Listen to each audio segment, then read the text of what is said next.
Marilah kita berdoa.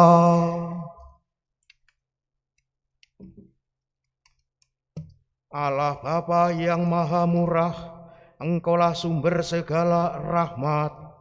Ajarilah kami untuk rendah hati di hadapan-Mu, sehingga kami mau menyadari kelemahan kami dan membuka diri untuk menerima anugerah-Mu. Dengan pengantaran Yesus Kristus Putra-Mu Tuhan kami, yang bersama dengan Dikau dalam persatuan Roh Kudus, hidup dan berkuasa, Allah sepanjang segala masa. Amin. Marilah kita mendengarkan sabda Tuhan.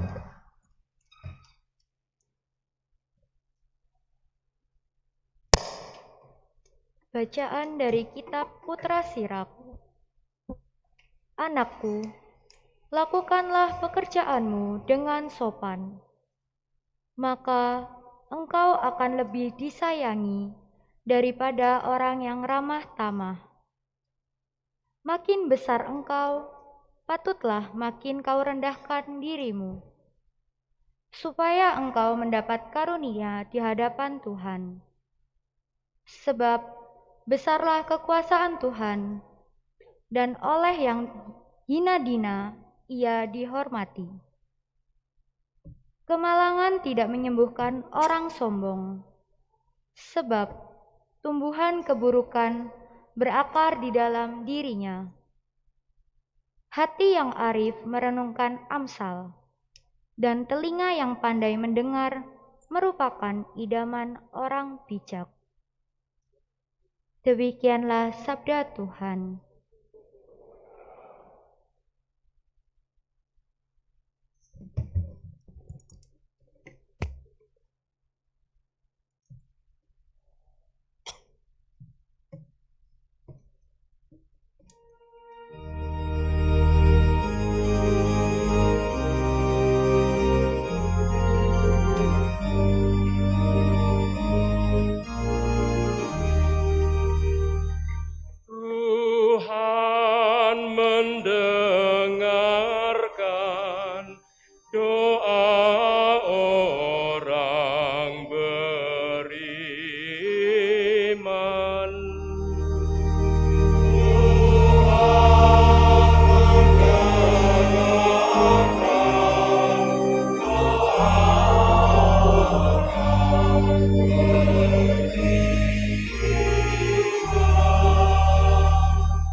Orang benar bersuka cita,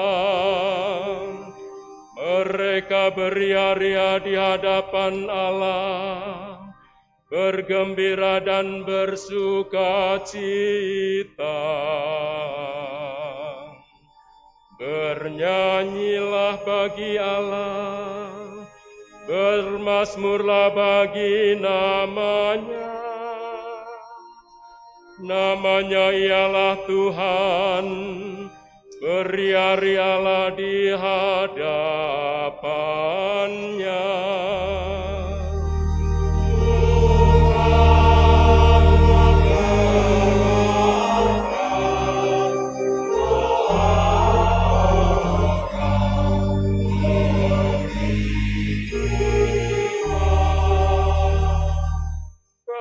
Bagi anak yatim dan pelindung bagi para janda.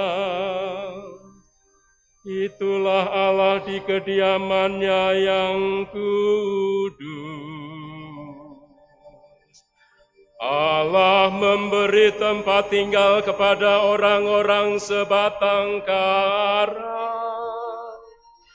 Ia mengeluarkan orang-orang tahanan, sehingga mereka berbahagia.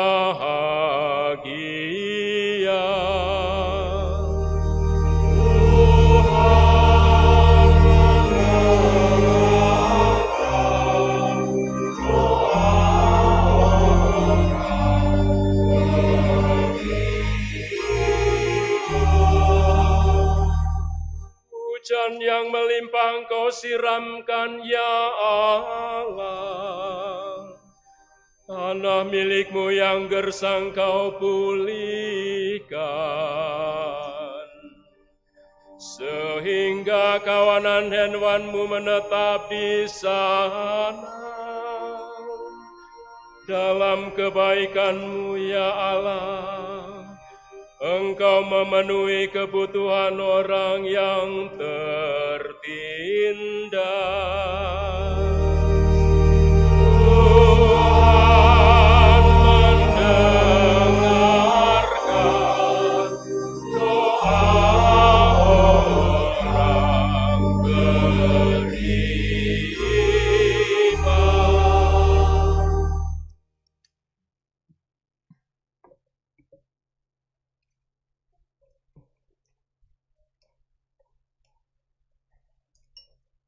Pembacaan dari surat kepada orang Ibrani. Saudara-saudara, kamu tidak datang kepada gunung yang tidak dapat disentuh dan tidak menghadapi api yang menyala-nyala. Kamu tidak mengalami kekelaman, kegelapan, atau angin badai. Kamu tidak mendengar bunyi sangkakala dan suara dahsyat yang membuat mereka yang mendengarnya memohon suara itu jangan lagi berbicara kepada mereka. Sebaliknya, kamu sudah datang ke Bukit Sion dan ke kota Allah yang hidup, Yerusalem surgawi.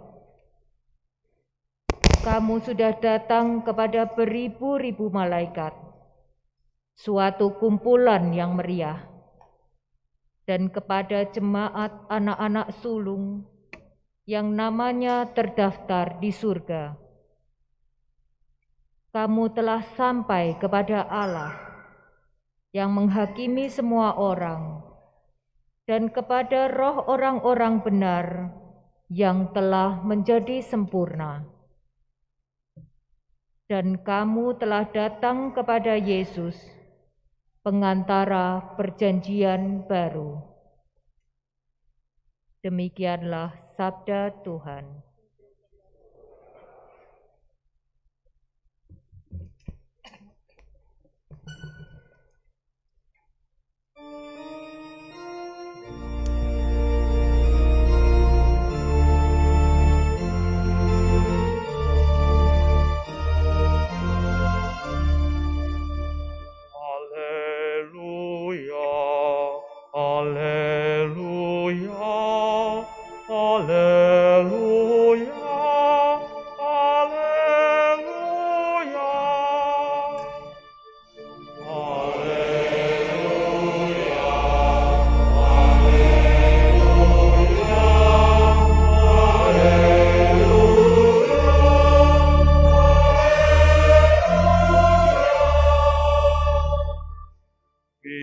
Lagu yang kupasang padamu, sabda Tuhan, dan belajarlah padaku, karena aku lemah lembut dan rendah hati. Haleluya, haleluya, haleluya.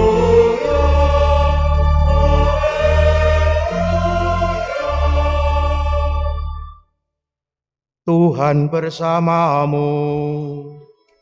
Dan bersamamu. Inilah Injil suci menurut Lukas.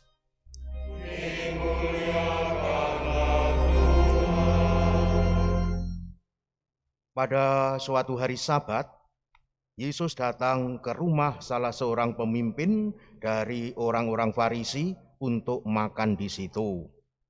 Semua yang hadir mengamat-amati dia dengan seksama. Melihat tamu-tamu berusaha menduduki tempat-tempat kehormatan, Yesus lalu mengatakan perumpamaan ini. Kalau engkau diundang ke pesta perkawinan, janganlah duduk di tempat kehormatan. Sebab mungkin orang itu telah mengundang seseorang yang lebih terhormat daripada engkau.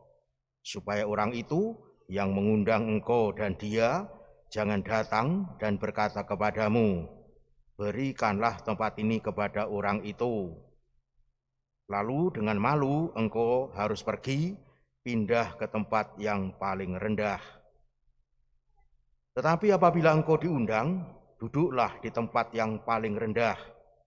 Mungkin tuan rumah akan datang dan berkata kepadamu, sahabat, silakan duduk di tempat yang lebih terhormat. Dengan demikian engkau akan menerima hormat di depan mata semua orang yang makan bersamamu. Sebab siapa saja yang meninggikan diri akan direndahkan, dan siapa saja yang merendahkan diri akan ditinggikan.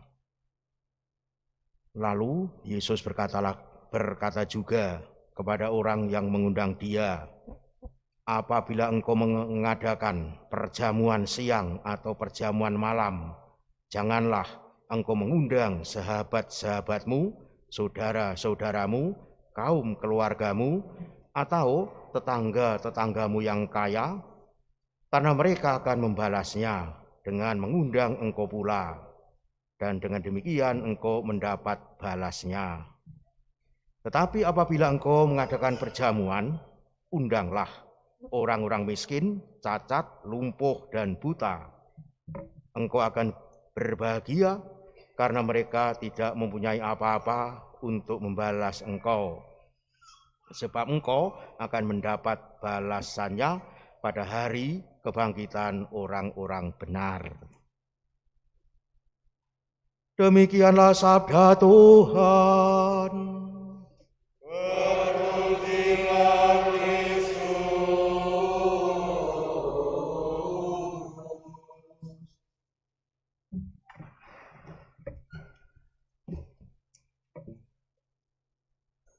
Saudara-saudari yang dikasihi Tuhan, sesuai kenyataan hidup, umumnya manusia sering bicara banyak justru dikala sedang ada waktu makan.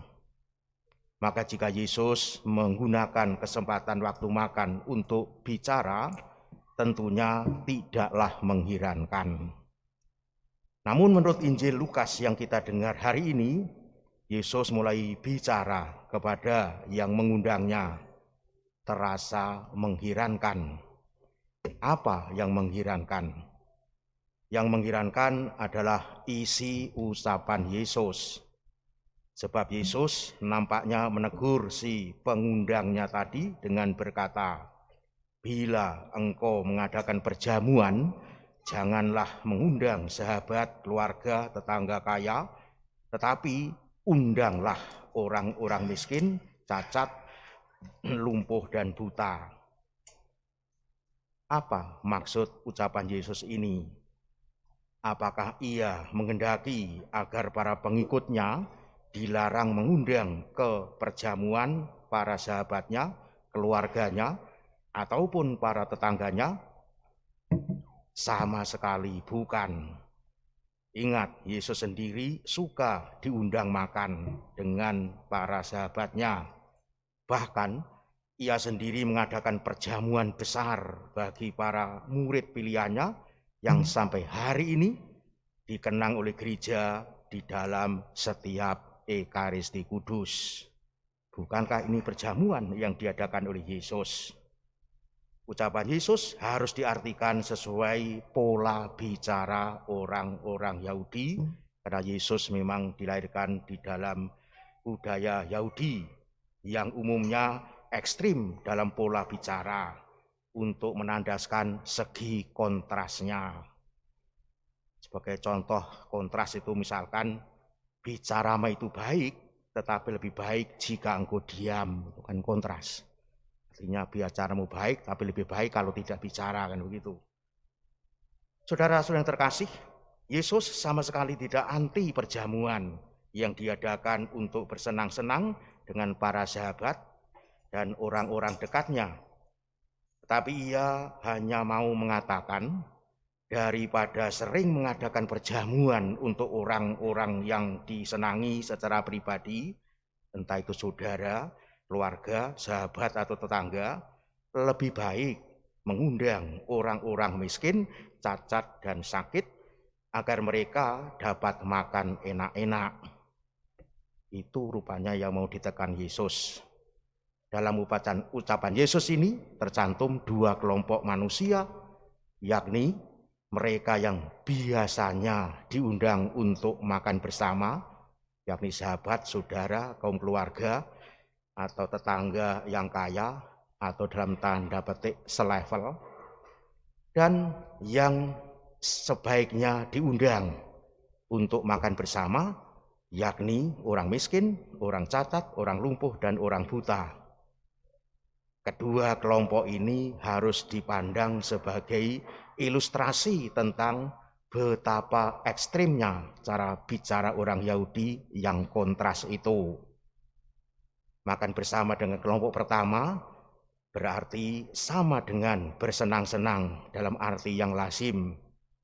Banyak sendaguro, banyak bicara, tertawa, mungkin bernyanyi-nyanyi sambil berjoget ria karena mengundang Farel Prayoga misalkan, lalu puas dan akhirnya kenyang. Makan bersama dengan kelompok kedua berarti sama dengan tidak menikmati apa-apa, termasuk apa-apa yang enak dalam arti yang lazim. Justru sangat merepotkan. Si pengundang harus memperhitungkan dan siap atas segala kemungkinan yang akan terjadi. Mungkin termasuk diomeli oleh para undangan, sebab yang cacat bisa saja tidak halus tutur bahasanya. Suatu hal yang bisa terjadi, yang cacat mungkin kesulitan untuk mengambil katalah makanan yang dimaui, karena mungkin buta, mungkin lumpuh, orang lainlah yang harus menolong. Mana itu sup, mana itu makanan yang lain, sangat sulit dalam arti yang sedemikian. Namun siapa berani berurusan dengan mereka yang cacat kan berarti berani menempuh jalan menuju kepada kebahagiaan. Itulah menurut Yesus. Bahagia macam demikian memang mahal harganya. Lebih mahal daripada bahagia yang didapat dengan mengundang para sahabat. Saudara-saudari yang dikasihi Tuhan, memang manusia bisa bahagia dengan berbagai macam cara. Biasanya manusia merasa bahagia bila dihargai, dihormati, ataupun diperhatikan. Penghargaan yang sangat sederhana sekalipun akan menjadikan dia yakin akan dirinya sendiri dan akan manfaatnya. Manusia merasa bahagia pula bila diberi sesuatu walaupun itu hanya kecil. Tetapi manusia sering merasa paling bahagia justru bila ia dapat memberikan sesuatu kepada orang lain tanpa perhitungan apa-apa agar dapat dinikmatinya. Karena dia memberi dikatakan tanpa pamrih. Walaupun memang tetap waspada. Sebab bila orang yang diberi itu tidak tahu berterima kasih, si pemberi bisa ngamuk bak singa yang ganas. Dengan kata lain, sejatinya ungkapannya tanpa pamrih, tapi sejatinya ingin pamrih. Kalau tidak didapat, ya tentunya akan berbalik sebagaimana yang dimaksud. Saudara-saudara yang terkasih, tadi Yesus juga menyebut bahwa mengundang orang miskin, cacat, dan sebagainya akan beroleh bahagia sebab mereka tidak mampu membalasnya. Kita jangan sampai salah tafsir akan hal ini. Misalkan demikian, jika demikian halnya, sebaiknya saya akan berurusan dengan orang-orang miskin, cacat dan sebagainya untuk menghimpun pahala agar kelak Tuhan akan memberi balasan kepada saya. Tidak demikian. Orang-orang miskin dan sebangsanya memang harus diundang, bukan karena nanti akan ada balasan dari Tuhan, tetapi karena mereka memang membutuhkan uluran tangan orang yang mampu, yang mau makan dan bersenang-senang dan benar-benar membutuhkannya, bukan hanya orang-orang yang mampu, tetapi juga mereka yang tidak mampu. Adalah kewajiban kita manusia yang mampu untuk memenuhi kebutuhan mereka yang tidak mampu. Karena bumi ini untuk semua penghuninya, maka mesti dinikmati bersama-sama. Tidak boleh diklaim untuk dirinya atau kelompoknya atau golongannya sendiri. Saudara-saudari, secara harfiah ucapan Yesus memang terasa berat untuk dilaksanakan. Tetapi ingat, Yesus sendiri tidak pernah mendesak agar semua perjamuan harus diadakan untuk orang-orang cacat, lumpuh dan buta.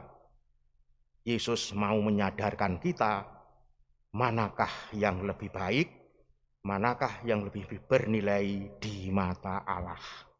Itu saja yang sejatinya mau tandaskan Yesus. Saudara-saudara yang terkasih, hari ini ada 36 putra-putri kita yang akan dilantik menjadi mesdinar. Itu tentunya baik. Tapi ada lebih baik, andai kata yang juga hadir menjadi putra-putri altar nanti juga katakanlah berimbang. Dalam arti antara komponen putra dan putri seimbang. Sekarang masih lebih banyak putrinya. Andai kata banyak laki-lakinya tentunya lebih baik. Mengapa lebih baik? Saudara-saudari, di sini juga dihadiri oleh bapak-bapak pelayan altar yang disebut dengan AI atau asisten imam. Mereka punya surat pengutusan atau sertifikat perutusan untuk menjadi AI. Mungkin sudah ada yang 2 kali berperan. Tetapi tetap ingat, ia tetaplah asisten imam. Tidak pernah akan menjadi imam, itu masalahnya. Tapi mesdinar jelas ada kesempatan terbuka untuk menjadi imam. Nah itu, kalau sungguh-sungguh mesdinar juga pelayan altar, nyatanya bisa ada kemungkinan untuk menjadi imam. Tapi tentunya imamnya Gereja Katolik sampai hari ini tetaplah diperankan oleh laki-laki, yaitu masalahnya. Nah disinilah menjadi permenungan kita, sesuatu yang baik, tapi juga lebih baik kalau di antara kita juga putra-putri yang menjadi asisten, menjadi mesdinar, juga banyak pula yang datang dari yang putra-putra. Dengan demikian ada kemungkinan nanti imam-imam juga terpanggil melalui jalur dari para mesdinar. Mungkin sebagai permenungan selanjutnya, nanti andai kata ada perekrutan kembali untuk calon-calon mesdinar, mungkin diberi prosentasi 75% laki-laki, 25% perempuan. Dengan demikian mungkin ada sesuatu yang patut kita renungkan dalam-dalam. Siapa tahu nanti tahun sekian paroki kita Juanda akhirnya bisa menghasilkan imam sebanyak 100 orang. Amin. Nah, begitu, harus jadi orang produsen, jangan jadi konsumen gitu loh. Nah ini produk dalam negeri harus benar-benar digalakkan. Nah di sini mungkin karena ada perumahan baru, ada putra-putra yang terus lahir, disertasi di luar Surabaya mulai habis secara perlahan-lahan karena memang tidak ada keluarga-keluarga baru lagi. Mereka pada tua-tua dan tua-tua semakin habis karena memang masanya sudah berlalu, dipanggil Tuhan, akhirnya sungguh-sungguh akhirnya hilang dan jumlah mungkin yang menjadi mesdinar di sana juga semakin berkurang. Nah di sini tentunya masih banyak kemungkinan, maka mari kita dukung. Semoga para mesdinar benar-benar menjalankan tugasnya secara mantap, tidak hanya di hari raya, tapi juga nanti di hari-hari Minggu juga siap, lebih-lebih misa harian. Nah, kalau misa harian ada mesdinarnya 1 saja sudah lumayan. Kalau sekarang ada 30 anak, 1 bulan paling 30 hari, nah mungkin masih kelebihan, nah suatu hal. Tapi mudah-mudahan ini bisa dijadikan tradisi, misa harian pun juga ada mesdinarnya. Kalau ada mesdinar itu rasanya itu sesuatu yang indah. Saya kadang-kadang kalau ke Jawa Tengah itu kan iri, karena di sana kalau ada misa harian, kadang-kadang saya ikut itu, kok mesti ada mesdinarnya. Apa mereka tidak sekolah, pikirku. Nyatanya tetap, entah itu misa jam 6 atau 6:15 atau jam berapa begitu, mesti ada mesdinarnya. Bagaimana kalau di sini ditularkan? adalah sesuatu yang lebih baik. Mari kita wujudkan, Tuhan memberkati kita.